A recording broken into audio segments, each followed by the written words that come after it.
As for Twitter, it really hasn't innovated as much. I think what Elon Musk can bring to the table is a fresh new perspective. I like his idea that he wants to make it similar to what WeChat is in China, that there's a lot that could be actually done in it.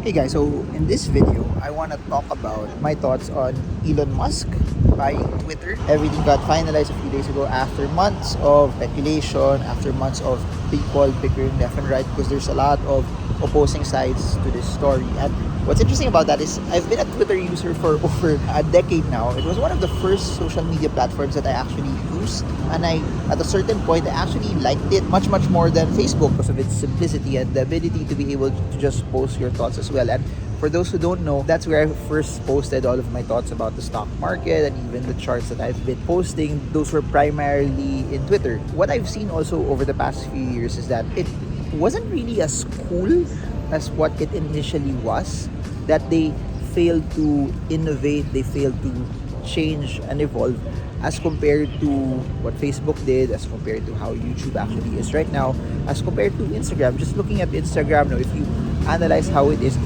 Instagram used to start by just having photos in a wall. That's just basically it. That was basically what Instagram was. And people were just posting food in Instagram. But they also started to evolve. As you can see right now, when Snapchat was gaining relevance a couple of years back, they innovated and they created IG stories. And as they started to innovate and create IG stories, it somehow was better for them and it was able to fend off what Snapchat was actually doing. Then when video became a bigger thing also, and then you had better cameras also, you had faster internet speeds also, they added video. And now, because TikTok is gaining massive prominence also, we're trying to combat TikTok with IG Reels. So there's a level of innovation. As for Twitter, it really hasn't innovated as much. I think what Elon Musk can bring to the table is a fresh new perspective. I like his idea that he wants to make it similar to what WeChat is in China, that there's a lot that could be actually done in it. And please do notice that not just brings his ideas that are out of the box, he brings the credibility that what he has done with Tesla and SpaceX also. And Elon Musk is pretty heavily entrenched to artificial intelligence.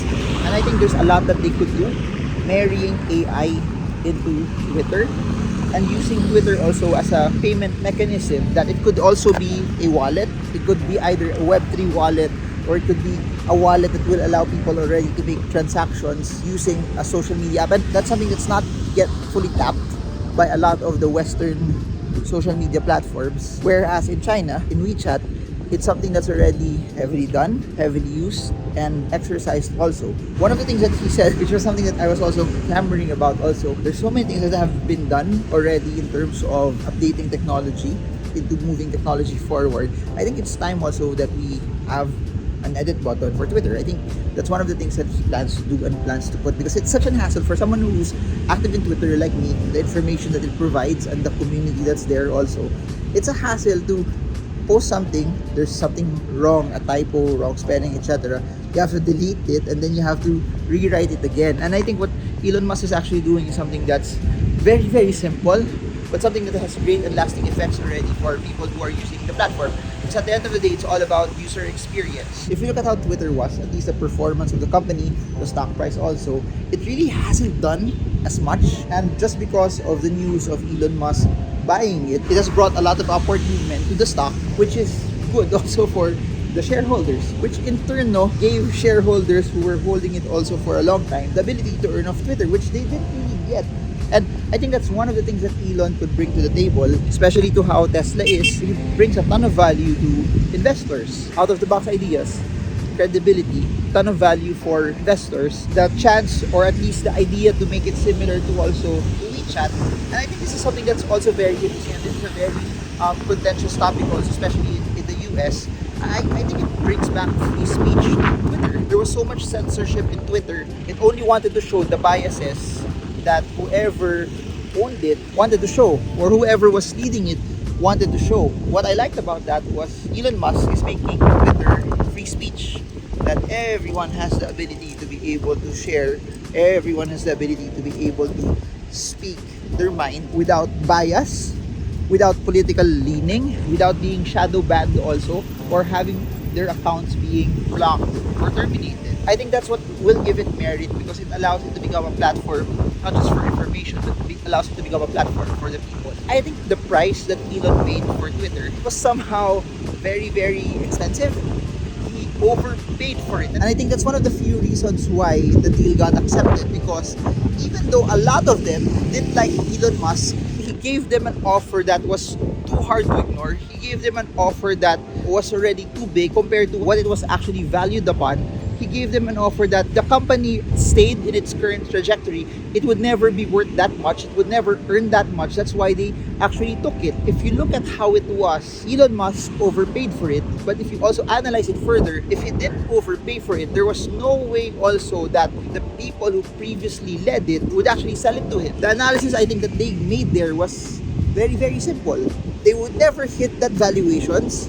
They would never hit that type of earnings on their own, organically, or based on the current trajectory where it was on. And I think he realized also that they weren't as good at that time running the company to be able to make it grow, to be able to hit those levels and heights. They're pissed that Elon owns it, but they profited from it. They could have all said no, they all could have rejected it if it was against whatever principles they had. But it was an offer that was too high to ignore, too high to refuse, that it's something that they wouldn't get normally if they just run the company on their own. Now, that being said, what would be Twitter's upside? It will depend primarily on how Elon Musk executes on all of his initiatives already. But what's interesting is he cleaned house already.